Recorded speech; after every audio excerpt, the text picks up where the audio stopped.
Hello dear students, welcome to the class. Welcome to this session of ICT virtual classroom. मेरा नाम है Rajesh Chamola, teacher science ICT virtual classroom Dehradun से। Dear students, मेरा नाम है Rajesh Chamola, teacher science ICT virtual classroom Dehradun से। और इस सेशन में हम लोग बात करने वाले हैं क्लास 12 फिजिक्स के चैप्टर नंबर 1 के ऊपर। तो स्टूडेंट्स, आप सब लोग जुड़ जाइए जल्दी से। हम लोग अपनी क्लास को कंटिन्यू करने वाले हैं। जो जो टॉपिक्स पिछली क्लास में हमने जहां पर छोड़े थे वहीं से हम करेंगे स्टार्ट। डियर स्टूडेंट्स, मैं उम्मीद करता हूं आप सबके सब फिट, फाइन और हेल्दी होंगे और बिल्कुल रेडी होंगे क्लास के लिए। आप लोग अपने कॉपी और पेन के साथ अपनी सीट पर बैठ चुके होंगे। आप अपना ध्यान स्क्रीन पर रखिए। हम लोग आज की क्लास में समझने वाले हैं कूलाम के नियम पर आधारित न्यूमेरिकल्स हम कर रहे थे। एक न्यूमेरिकल हमने अपनी पिछली क्लास में किया था, एक न्यूमेरिकल हम आज की क्लास में करेंगे और उसके बाद हम आगे की चीजों को सीखेंगे। आज की क्लास में हमको अध्यारोपण का सिद्धांत भी सीखना है। तो उसको सीखने से पहले मैं आपको एक न्यूमेरिकल करवाता हूं और फिर अध्यारोपण के सिद्धांत के बारे में बातचीत हम करते हैं। तो चलिए स्टूडेंट्स, हम चलते हैं स्मार्ट बोर्ड की स्क्रीन की तरफ। डियर स्टूडेंट्स, आपको ये क्वेश्चन दिखाई दे रहा होगा स्क्रीन पर, है ना? ये क्वेश्चन आप पढ़िए, इसको समझिए। पहले इसको पढ़िए और फिर समझिए। क्वेश्चन में क्या कहा जा रहा है? क्वेश्चन में ये कहा जा रहा है कि धातु का एक आवेशित गोला ए नायलॉन के धागे से निलंबित है, ठीक है। विद्युत रोधी हत्ती द्वारा किसी अन्य धातु के आवेशित गोले बी को इतने निकट लाया जाता है कि चित्र में दर्शाए अनुसार इनके केंद्रों के बीच की दूरी 10 सेंटीमीटर है, ठीक है। इतनी बात समझ गए? अभी मैं आपको चित्र भी दिखा रहा हूं, पहले आप इतनी बात को समझ गए। Okay, good. अब देखिए फिर क्या कहा जा रहा है। 10 सेंटीमीटर है। गोले ए के परिणामी प्रतिकर्षण को नोट किया जाता है। गोले ए के परिणामी प्रतिकर्षण को नोट किया जाता है। मतलब आप देखिए प्रतिकर्षण हो रहा है। यहां से हमको क्या बात समझ में आ रही है कि जो दोनों गोले हैं, ये दोनों गोले क्या हैं? ये दोनों गोले एक समान आवेश के हैं, ठीक है। ये दोनों गोले एक समान आवेश के हैं। तो इतनी बात समझ में आ गई। प्रतिकर्षित लिखा हुआ है यहाँ पे, तो क्या मतलब आया समझ में? ठीक है। अब इसके बाद क्या कहा जा रहा है, किस प्रकार से हमने नोट करा वो लिखा हुआ है ब्रैकेट में। ए तथा बी गोलों को दूसरे चित्र में दर्शाए अनुसार क्रमशः अनावेशित गोलों सी तथा डी से। अब दो गोले और ले लिए सी और डी, जो कि क्या है? अनावेशित हैं। जो कि क्या है? अनावेशित हैं। स्पर्श कराया जाता है। सी तथा डी को हटाकर बी और बी को ए के इतना निकट लाया जाता है कि इनके केंद्रों के, अब हमने इनको स्पर्श कराया और फिर हटा दिया, फिर वापस से ए और बी को इतना नजदीक लाए कि उनके बीच की दूरी 5 सेंटीमीटर हो गई। पहले कितनी थी? 10 सेंटीमीटर। अब कितनी हो गई? 5 सेंटीमीटर, मतलब आधी हो गई है। कूलाम नियम के अनुसार ए का कितना अपेक्षित प्रतिकर्षण है? गोले ए तथा सी एवं गोले बी तथा डी के साइज सर्वसम है। मतलब इन सभी गोलों के साइज जो हैं वो बराबर हैं। ए तथा बी के केंद्रों के पृथक्कन की तुलना में इनके साइज की उपेक्षा कीजिए। चलिए ठीक है। अब ये कह रहे हैं, मतलब लास्ट वाली लाइन का क्या मतलब हुआ? केंद्रों के पृथक्कन की तुलना में, मतलब जो केंद्र कितनी दूरी पर है? 10 सेंटीमीटर। उसकी तुलना में इनका जो साइज है, गोलों का साइज, वो उसको हमको कंसिडर नहीं करना है, ठीक है। मतलब वो इतना ज्यादा नहीं है कि हम उसको कंसिडर कर सकें। बात समझ में आ गई? अब ये है क्वेश्चन। इसके आगे एक डायग्राम है, डायग्राम को भी समझ लेते हैं और जो क्वेश्चन में बात कही गई है वो डायग्राम से किस किस प्रकार से रिलेटेड है इसको भी समझ लेते हैं। देखिए ये है फर्स्ट कंडीशन। फर्स्ट कंडीशन में आपको दिख रहा होगा ऊपर दो गोले हैं और दो गोले ए और बी, इनको क्या किया गया है? इनको नायलॉन के धागे से निलंबित किया गया है। दिख रहा है ऊपर वाला डायग्राम, ए वाला डायग्राम, ये वाला डायग्राम। इसमें देखो ए गोले को नायलॉन के धागे से निलंबित और बी गोले को, दो ए और बी दो गोले हैं जिनको हमने क्या करा है? एक गोले ए को नायलॉन के धागे से निलंबित मतलब लटकाया हुआ है और दूसरे को विद्युत रोधी हत्ती द्वारा आवेशित गोले बी को ए के निकट लाए। ये बी वाला गोला जो है ये आवेशित है, इसको ए के निकट लाना। ये जो हत्ता है ये विद्युत रोधी है, यानी इंसुलेटेड है। ठीक हो गया? अब हम कितना नजदीक लाए? इतना नजदीक लाए कि इनके बीच की दूरी कितनी रह गई? 10 सेंटीमीटर रह गई, ठीक। तो क्या होगा? प्रतिकर्षण होगा, क्योंकि देखो समान आवेश है, इस पर भी प्लस चार्ज है, इस पर भी प्लस चार्ज है, तो प्रतिकर्षण यानी इन पर ये दूर दूर जाएंगे, है ना, ये दूर दूर जाएंगे। तो कितना प्रतिकर्षण हुआ, ठीक है, वो हमने देखा। उसके बाद हमने क्या करा? इन दोनों आवेशों को, ए को भी और बी को भी अलग अलग कर दिया और इनको सी और डी के संपर्क में लाए, ठीक है। सी और डी नए गोले हैं, उनके संपर्क में लाए, ठीक हो गया, उनके संपर्क में लाए। अब थोड़ी देर संपर्क में, सी और डी क्या है? अनावेशित हैं, ये अनावेशित गोले हैं, मतलब इनके ऊपर आवेश नहीं है। ठीक, अब ये अनावेशित गोलों के संपर्क में लाए, फिर से हमने ए और बी को हटा करके वापस एक दूसरे के नजदीक लाए, वापस एक दूसरे के कितना नजदीक लाए, वापस एक दूसरे के इतना नजदीक लाए कि इनके केंद्रों के बीच की दूरी इस टाइम कितनी हो गई, 5 सेंटीमीटर हो गई।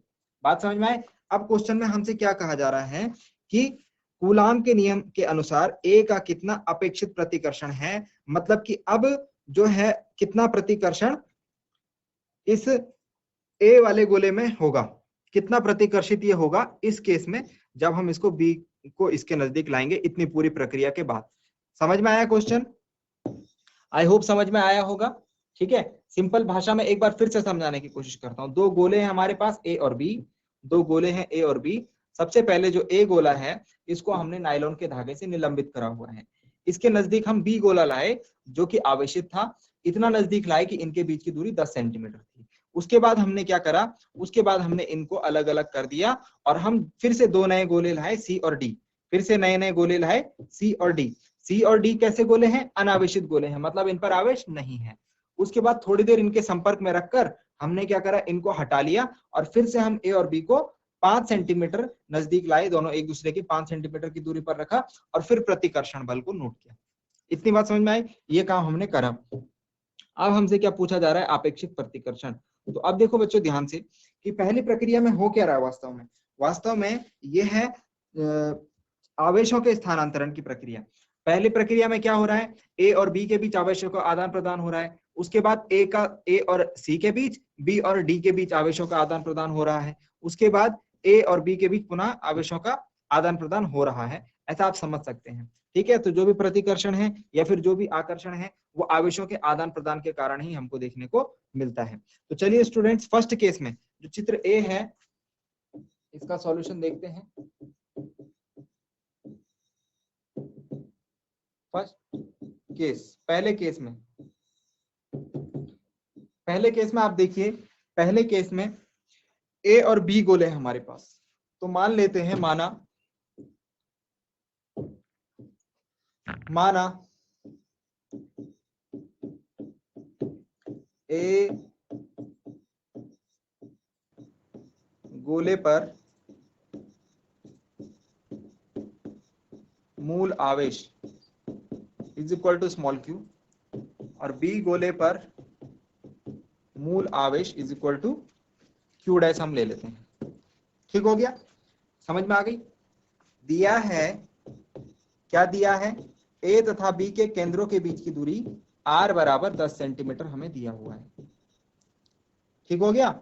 अब यहां से हम कूलाम के नियम से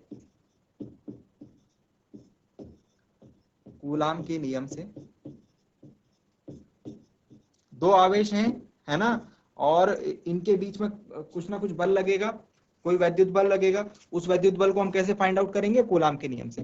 तो कूलाम के नियम से जो वैद्युत बल का मान है F, ए तथा बी के मध्य लगने वाला वैद्युत बल F is equal to 1/4 pi epsilon naught Q1 Q2 upon R square.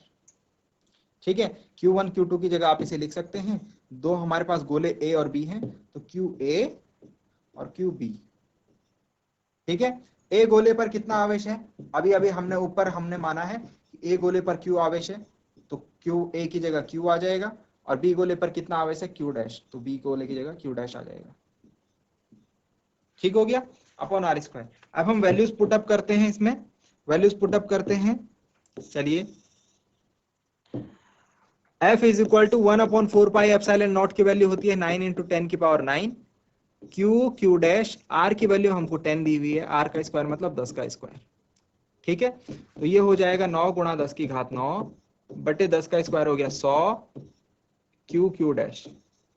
यहाँ 2 जीरो से यहाँ के 2 जीरो कट जाएंगे, कितने बच जाएंगे? 7। तो F इज इक्वल टू क्या आ जाएगा? 9 × 10 की घात 7 Q डैश न्यूटन। ठीक है, ये तो हमारा पहले वाले केस में आ गया कि जब हमने ए और बी गोले को 10 सेंटीमीटर की दूरी पर रखा था, इतना बल उसमें उस टाइम लग रहा है, प्रतिकर्षण बल। इसमें ध्यान रहे कि ये कौन सा बल है? प्रतिकर्षण बल। प्रतिकर्षण मतलब दूर दूर जाएंगे। अब नेक्स्ट केस, नेक्स्ट केस में आप देखिए, सेकंड केस में क्या हो रहा है। सेकंड केस में हमने क्या करा, इन आवेशित गोलों को अनावेशित गोलों के साथ रखा है। देखो आवेशित था, ये अनावेशित था, ये आवेशित था, ये अनावेशित था।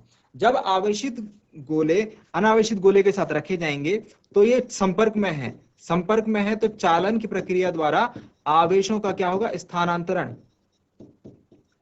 आवेशों का स्थानांतरण। और इसमें एक चीज और ध्यान रखनी है, नेट आवेश तो कितना रहेगा, उतना ही रहेगा जितना पहले था। नेट आवेश कितना रहेगा, उतना ही रहेगा जितना पहले था। और आवेश जो है सममिति से ट्रांसफर होंगे। इसका क्या मतलब हुआ, ये देखो बी गोले के पास ऊपर कितने आवेश आपको दिखाई दे रहे हैं, 2 आवेश दिख रहे हैं आपको, 2 प्लस चार्ज दिख रहे हैं। ये देखो 1 प्लस और 1 प्लस, 2 प्लस दिख रहे हैं। तो मतलब कि यहां पर क्या होगा, ये 2 प्लस चार्ज जो है इनका स्थानांतरण होगा। तो एक ये अपने पास रखेगा, एक इसको दे देगा। ऐसा नहीं कि दोनों के दोनों इसको दे देगा। बात समझ में आ रही है। तो आवेशों का स्थानांतरण इस प्रकार से सममिति यानी सिमेट्रिकल होगा। ऐसा नहीं होगा कि उसने दोनों के दोनों आवेश अपने पास रख दिए फिर दोनों के दोनों आवेश दे दिए। ठीक है, तो एक आवेश अपने पास रखा, एक आवेश इसको दे दिया। ऐसे ही यहां पर देखो आप, यहां पर कितने आवेश थे, ए के पास 1 2 3 4 4 धन आवेश थे।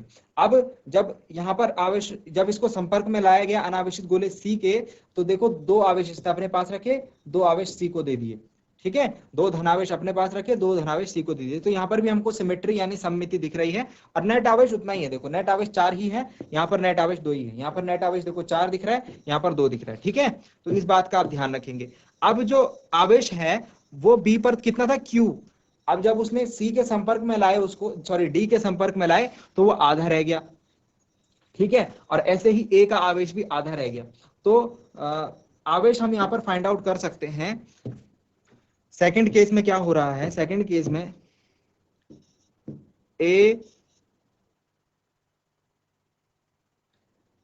सेकंड केस में आप लिखेंगे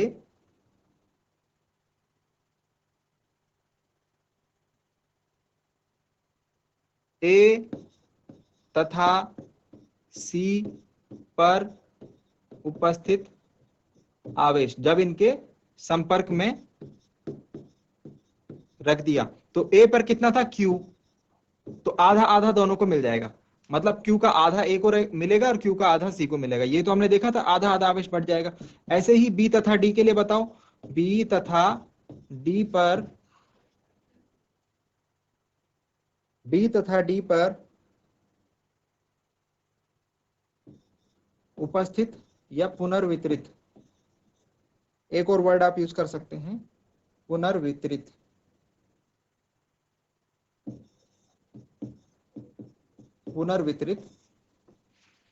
आवेश is equal to Q dash by 2। ठीक हो गया। अब थर्ड केस में क्या हो रहा है, थर्ड केस में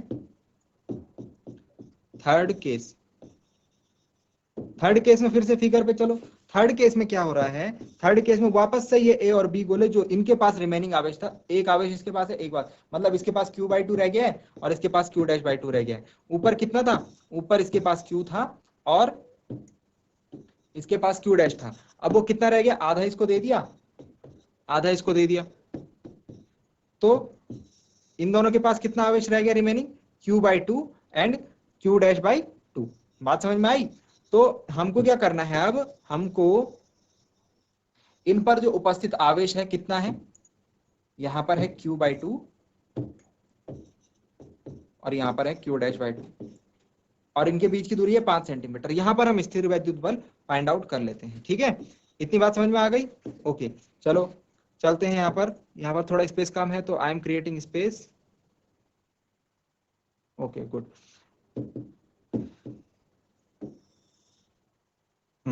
चलिए देखिए थर्ड केस में क्या होगा, F is equal to Coulomb के नियम से 1/4 pi epsilon naught Q1 Q2 की जगह क्या आ जाएगा, Q1 की जगह आ जाएगा Q बाई 2 और Q2 की जगह आ जाएगा Q डैश बाई 2। मतलब आवेश कितना रह गया, जो आवेश अभी उपलब्ध है A और B गोले पर, उसको हम फाइंड आउट कर रहे हैं। तो Q बाई 2 और Q डैश बाई 2 और बीच की दूरी कितनी हो गई, 5 का स्क्वायर अपॉन R का स्क्वायर। ठीक हो गया। तो ये हो जाएगा F is equal to 1/4 pi epsilon naught की वैल्यू होगी 9 इंटू 10 की पावर 9 और बटे 5 का स्क्वायर हो गया 5 पंजे 25 और q/2 इंटू q'/2। ठीक, F इज इक्वल टू, यहां पर इसको F1 लिख लेते हैं और इसको F2 लिख लेते हैं, दो अलग अलग निकाल रहे हैं बल। तो फर्स्ट केस वाला F1 हो गया और थर्ड केस वाला F2 हो गया। यहाँ पर आप देखिए F is equal to 9 into 10⁹ और बटे में आप गुणा करेंगे 25 दूनी 50 दूनी 100, Q डैश बचेगा ऊपर, ये 2 जीरो से 2 जीरो कट जाएंगे, बचेंगे 7 जीरो। तो F is equal to 9 into 10⁹ Q dash, sorry 10⁷ Q dash newton, जो कि आप देखिए जो कि यही बल है, ये वाला बल F1 वाला बल, ठीक है, जो कि F1 वाले बल के बराबर आ गया है। यानी हम लिख सकते हैं F2 is equal to F1, यानी हम लिख सकते हैं F2 is equal to F1। इसका क्या मतलब हुआ? इसका मतलब ये हुआ बच्चों कि जब हम दोनों केसेस में देखते हैं तो स्थिर वैद्युत बल जो है वो अपरिवर्तित रहता है। स्थिर वैद्युत बल यानी इलेक्ट्रोस्टैटिक फोर्स रिमेन्स अनचेंज्ड, बल अपरिवर्तित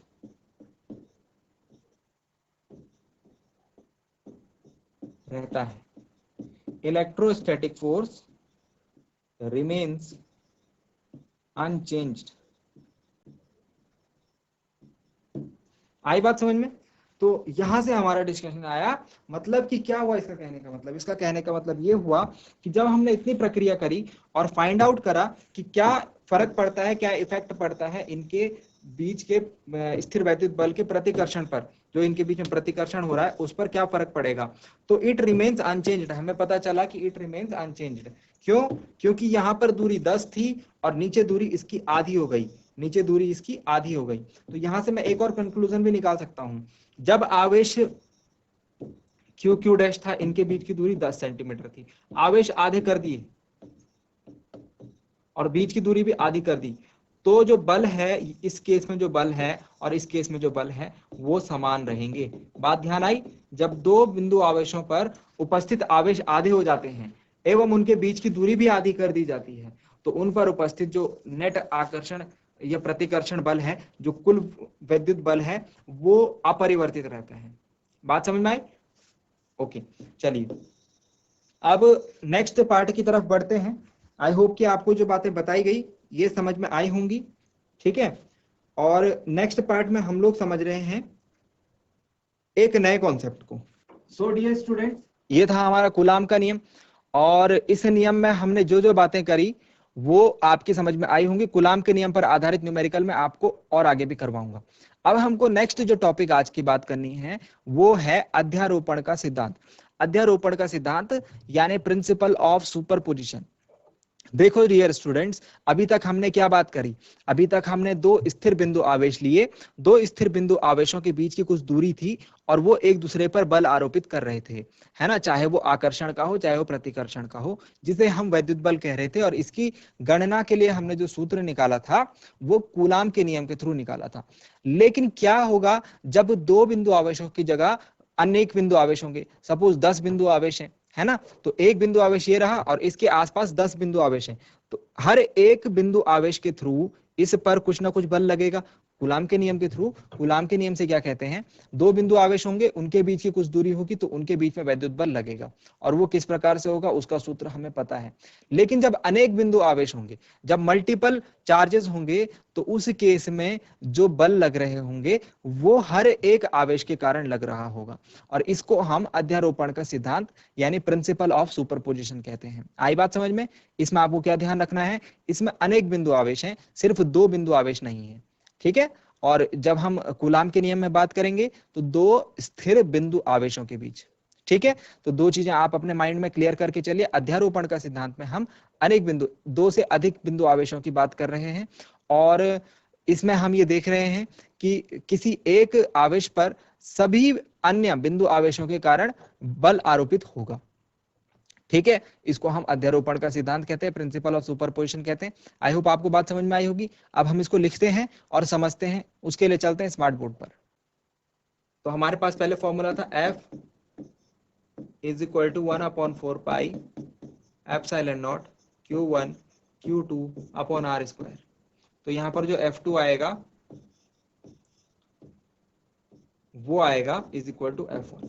क्या करा हमने Q1 Q2 R को अगर आधा कर दिया तो भी ये बराबर रहने वाला है, बस यह है इसका कहने का मतलब। ठीक है, चलिए हेडिंग डालिए बच्चों, जो आपके बुक में हेडिंग है उसके थ्रू बहुल आवेशों के बीच बल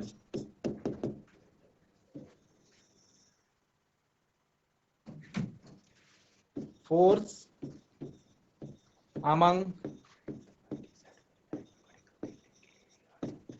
multiple charges। ठीक हो गया, फोर्स अमंग मल्टीपल चार्जेस। और इसमें हम लोग पढ़ने वाले हैं अध्यारोपण का सिद्धांत।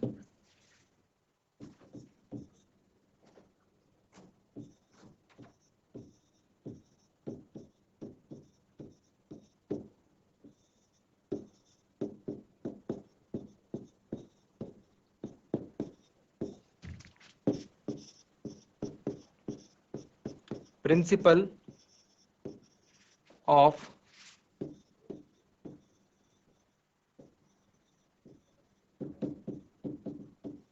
Superposition, principle of superposition. चलिए इसमें समझिए बात को। प्रिंसिपल ऑफ सुपरपोजिशन में क्या स्टेटमेंट हमने बोला है इसमें,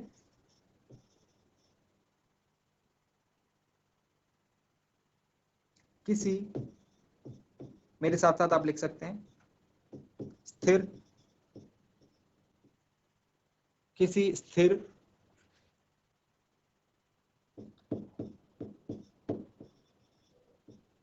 बिंदु आवेश पर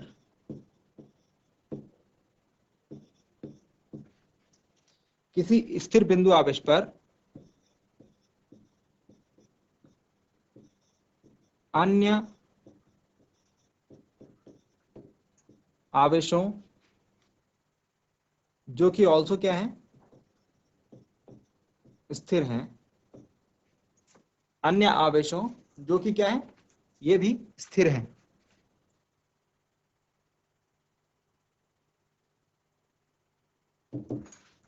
अन्य आवेशों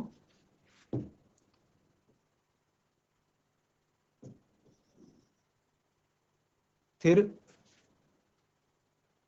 के कारण लगने वाला परिणामी बल, लगने वाला परिणामी बल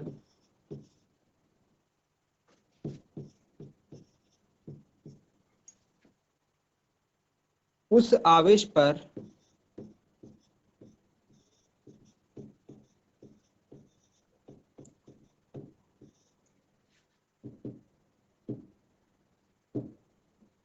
उस आवेश पर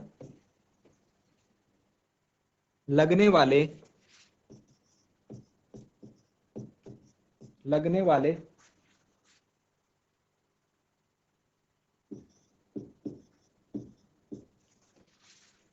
सभी बलों के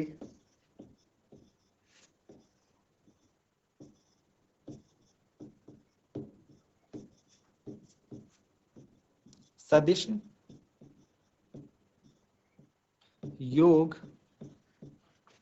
के बराबर होता है। ठीक है, तो ये हमारे पास प्रिंसिपल ऑफ सुपरपोजिशन है, यानी अध्यारोपण के सिद्धांत का स्टेटमेंट है। ओके, चलिए इसको इंग्लिश में भी लिख सकते हैं हम।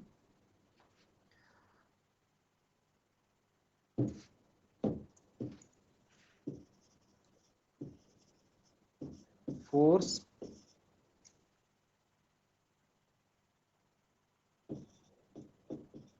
acting on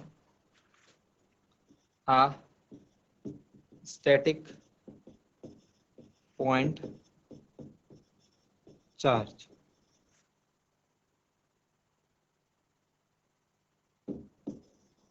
Due to the presence of other charges, other static charges, ठीक है, ये भी क्या है, स्थिर है, other static charges, force acting on a static point charge due to the presence of other static charges is equal to the vector sum of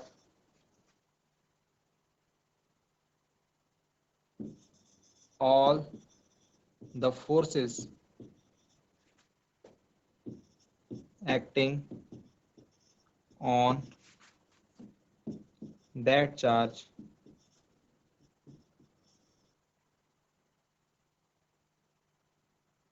by other charges. Okay, force acting on a static point charge due to the presence of other static charge is equal to the vector sum of all the forces acting on that charge by other charges. ठीक हो गया। तो ये हमारा अध्यारोपण का सिद्धांत है, इसे हम प्रिंसिपल ऑफ सुपरपोजिशन कहते हैं। इसे आप नोट डाउन कर लीजिए, फिर इसका आपको डायग्राम बताता हूं कि डायग्राम क्या बनेगा और इसमें जो डेरिवेशन है वो किस प्रकार से हमारे पास है। चलिए नोट डाउन कीजिए जल्दी से। ओके, अब इसका डायग्राम देख लेते हैं।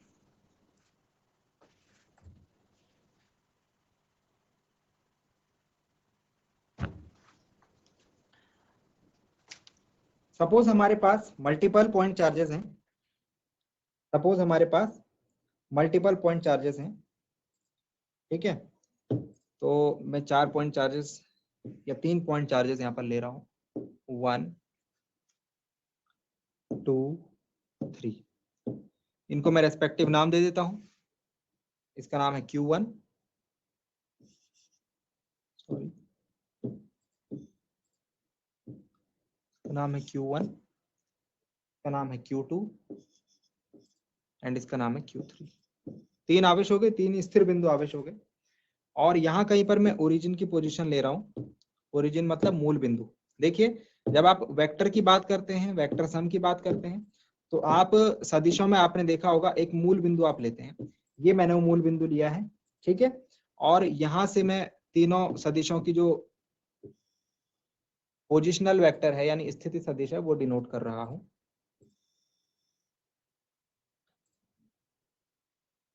ओके, और ये हो गया Q1 के लिए, ठीक है। तो ये तीनों के स्थिति सदिश मैंने यहां से डिनोट कर दिए हैं। क्या क्या नाम होगा इनका? OQ1, OQ2, OQ3, और इनको मैं नाम दे देता हूं। OQ1 के लिए R1 वेक्टर, R1 स्थिति सदिश, ये R2 है इसका स्थिति सदिश, और ये है R3। ये आपने वेक्टर्स में पढ़ा होगा क्लास 11th में, ठीक है। तो आई होप आपको याद हो ये बात।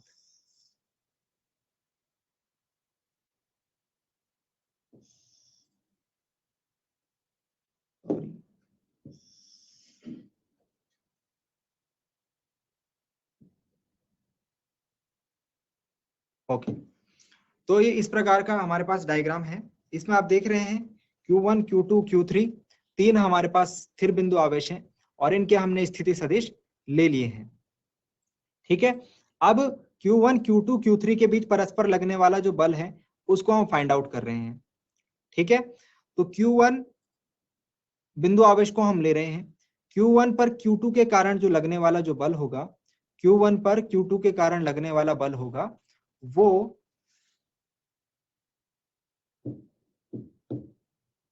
कुछ इस डायरेक्शन में जाएगा, क्योंकि Q1 Q2 हम सेम टाइप ऑफ चार्जेस यहाँ पर ले रहे हैं इस प्रकार से, और इसको मैं बोलता हूं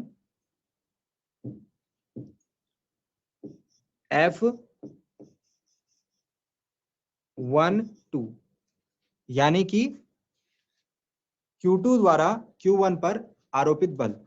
तो कहने का मतलब है Q2 अगर यहां पर है, Q1 यहां पर है, तो Q2 Q1 को ऐसे आगे को धकेलेगा, यानी कि बल इस दिशा में लगेगा। ठीक है, अब नेक्स्ट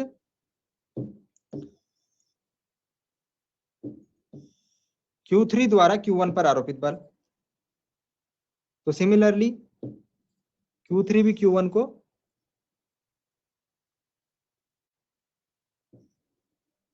इस डायरेक्शन में, यानी कि जो उसकी डायरेक्शन है ही उस डायरेक्शन में धकेलेगा। ओके, तो ये सीधा आप देखना, इसको सीधा रहे ये। चलिए, इसमें आप लिखें जैसे यहाँ पर F12 आया था, वैसे यहाँ पर क्या आएगा, F13, Q3 द्वारा Q1 पर आरोपित बल। तो क्या करेगा, ये Q1 है, ये Q3 है, तो जब Q3 Q1 पर बल लगाएगा तो वो उसको इस डायरेक्शन में धकेलेगा। ठीक है, इसका ये मतलब है। और जो परिणामी बल है Q1 पर लगने वाला परिणामी बल, वो कुछ इस प्रकार से होगा, वो कुछ इस प्रकार से होगा। ये जो बीच वाली लाइन है इसकी सीध में आना चाहिए ये, और इसको हम लिख लेते हैं F1। ठीक है, दिस इज F1। चलिए इसको थोड़ा आगे बढ़ा लेते हैं और यहाँ पर जो चतुर्भुज है इसको कंप्लीट करते हैं।